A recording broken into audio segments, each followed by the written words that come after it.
katika kipindi cha miezi 6 Tanzania lazima iwe na akiba ya chakula isipungua tani 150, ambacho chakula hiki kunapotokea matatizo basi lazima kitumike kuhakikisha kwamba Watanzania hawapati njaa wakati wa uhaba wa chakula ndani ya nchi. Sasa sisi kama NFRA kwa sasa tuna chakula cha kutosha mara 4 ya lengo lililowekwa na serikali. Nilikuwa ninamaanisha tuna takriban tani 600 ambazo tuko nazo. Kwa hiyo yanapotokea matatizo tuna uhakika kwamba nchi yetu itakuwa salama kwa kipindi kisichopungua miaka 2. Tuna uwezo wa kuhakikisha kwamba chakula hicho kipo. Kwa hiyo hili jambo la msingi tumelikamilisha na tunalifanyia kazi. Sababu chakula hiki tunakihifadhi ili kisiweze kuharibika.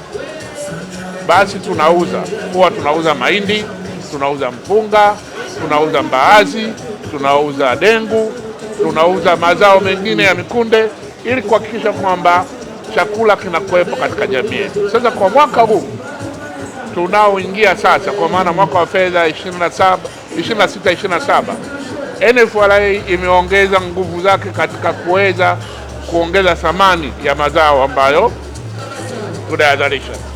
Nyuma yako hapa utakuwa unaona kuna mifuko ya unga. Kwa hiyo badala ya kuendelea kutoa tu mahindi, NFRA sasa imeanza kazi ya kusaga mahindi na vile vile tutakwenda kukoboa mpunga. Sasa tutaanza kuuza chakula ambacho kiko process, kimeongezewa thamani, lakini vile vile kitakuwa ni chakula ambacho kina ubora unaotakiwa katika viwango vya kitaifa na kimataifa. Kwa hiyo nichukue fursa hii kwa hili ambalo umeniuliza kuwaeleza wadau wetu kwamba NFRA sasa hivi inaenda kutoa bidhaa ya unga ambao unga huu umeuona uko well packed na una virutubisho vyote na tayari umekidhi viwango vya shirika linalosimamia viwango nchini kwetu kwa maana ya TBS. Kwa hiyo tuko tayari kuingia sokoni na yoyote ambaye anataka kununua unga wa NFRA anakaribishwa. Kiwanda chetu kiko Dodoma katika eneo linaitwa Mtanana karibu na eneo la Kibaigwa. Pale ndipo ambapo unga huu utakuwa unapatikana. Pale kuna kituo kikubwa cha NFRA kinachohusiana na masuala ya uongezaji thamani, pia mafunzo na masuala mengine yanayohusu masoko. Kwa hiyo niwakaribishe sana.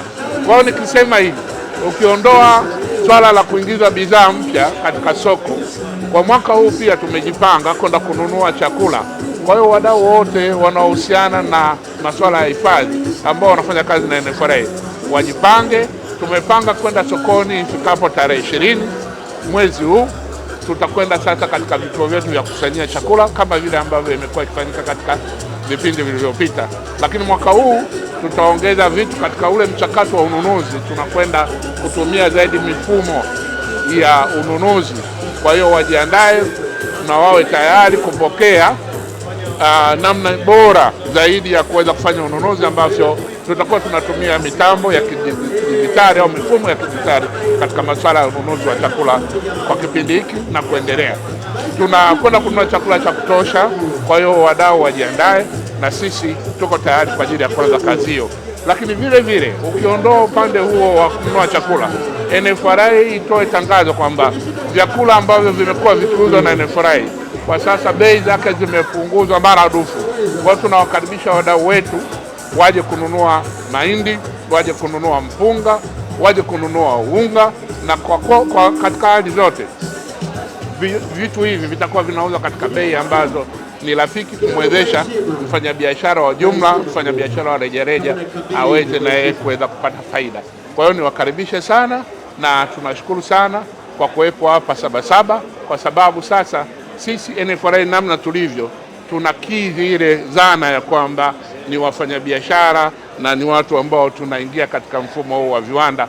Na kwa maneno hayo, maonesho haya moja kwa moja yanaendana na kazi tunazozifanya. Tofauti na huko nyuma tulikuwa kazi yetu ni uhifadhi tu, sasa hivi kwa hiyo tuko kwenye viwanda, kwa maana tuna viwanda vya kuchakata chakula, lakini vile vile tunafanya biashara ya kuuza product zetu kama vile ambavyo nimesema hapo awali.